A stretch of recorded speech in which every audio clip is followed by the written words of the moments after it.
និយាយអំពីស្ត្រីដែលក្បត់ចិត្តប្តីវាដោយហេតុអីបានស្ត្រីចេះតែក្បត់ចិត្តប្តីអាហ្នឹងយើងនិយាយទៅតាមធម៌មួយគេហៅថា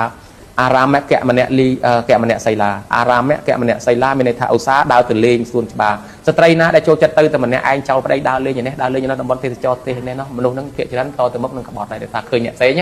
វាហាក់ដូចជាអត់មានអារម្មណ៍នៅជាមួយគ្រួសារនឹងផ្ទះទេចេះតែចង់ដើរលេងអាហ្នឹងមួយជាហេតុផលដែលស្ត្រីនឹងអាចក្បត់ចិត្តប្តីបានមួយទៀតពយានអ្នកកៈម្នាក់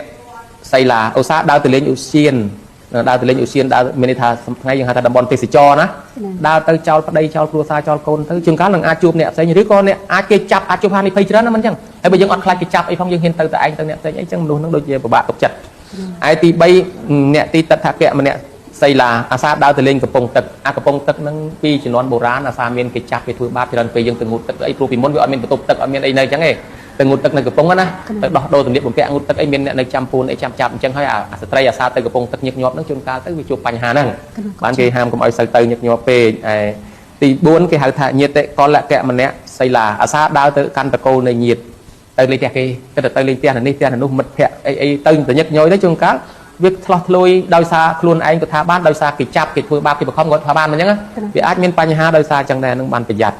ហើយទី5គឺថាប្រកលកៈម្នាក់សីឡាអាសាដើរទៅលេងផ្ទះអ្នកដតីអាមិញផ្ទះញាតិបងប្អូនណាគាត់ទៅផ្ទះអ្នកដតីសោះក៏ទៅលេងដែរអាសាទៅញឹកញាប់ក៏នឹងមានបញ្ហាគេក៏មើលងាយយើងដែរគេថាមនុស្សនេះរៀងដូចថាធូរអលងហើយបានគេគាត់ហ៊ានមកអញ្ចឹងណាអញ្ចឹងទៅគេអាចមើលងាយគេអាចហ៊ានទី6គឺថា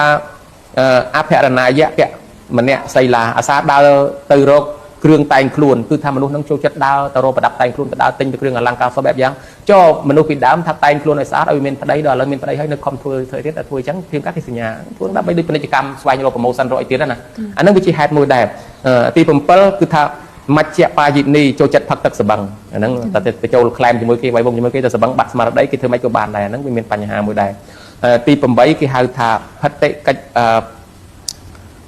ផិតិឆេតេសុឧលោកនីគឺថា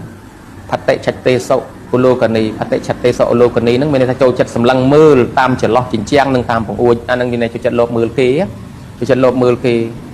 លបមើលនេះលបមើលនោះតាមបង្អួចតាមទ្វាអីលបមើលអាហ្នឹងក៏វាបញ្ហាមិនល្អឯទី9គេហៅថាគៀមទ្វារេថេតសីឡាឧស្សាហ៍ទៅឈរលេងក្បែរទ្វាភូមិស្រុកវាមានន័យថាពីដើមចាស់ថាអាស្ត្រីអង្គុយកម្មចដើអង្គុយមាត់ទ្វារឬក៏ទៅអាកន្លែងមាត់ទ្វារហ្នឹងដើម្បីឈរតាមវាមើលគេមើលអីហ្នឹងវាហាក់ដូចជាតាមបំណងសម្លឹងរកអីមួយឬក៏រងចាំអីមួយឬក៏ធ្វើឲ្យអ្នកដទៃគេមើលមកយើងឃើញដែរអញ្ចឹងណាអញ្ចឹងអាហ្នឹងវាជាលក្ខណៈមិនល្អដែរ9យ៉ាងនេះហើយជាសញ្ញាមួយថាស្ត្រីនឹងអាចផាត់ប្តីបានដោយហេតុ9យ៉ាងហ្នឹងគោលធម៌អាខ្លះដោយសារកន្លែងខ្លះទៅក៏អាត្មាមិនសូវជាសម្ដែងទៅមិនចាំពាក្យបល័យទេក៏មើលអានអសរនឹងខ្លះព្រោះអីដើម្បីឲ្យវាមានជាគោលធម៌កុំឲ្យថាយើងចេះតែនិយាយតាមតនិតឃើញមិនបានសិក្សាស្រាវជ្រាវចេញពីកពីណារបស់ទៅនឹងមានក្នុងវប្បធម៌ខ្មែរក្នុងប្រពៃណីជាច្រើនហើយអញ្ចឹងខ្ញុំណាហើយបកស្រាយមកនេះវាមិនអាចត្រឹមត្រូវទាំងអស់បានទេចំណេះដឹងមានកម្រិតអញ្ចឹងហើយសូមអធិស្ឋានរាល់អ្នកចេះអ្នកដឹងឬក៏អ្នកស្ដាប់ទាំងអស់បើមានកំហុសខុសឆ្គងចំណុចណាសូមមេត្តាឲ្យគ្រូផងអាត្មានឹងរងចាំការកែតម្រូវនិងការផ្ដល់យោបល់នឹងរៀនសិក្សារៀនសូត្របន្ថែមទៀតពីអ្នកដែលឲ្យយោបល់មកហើយនឹងសូមអរគុណសូមអរគុណ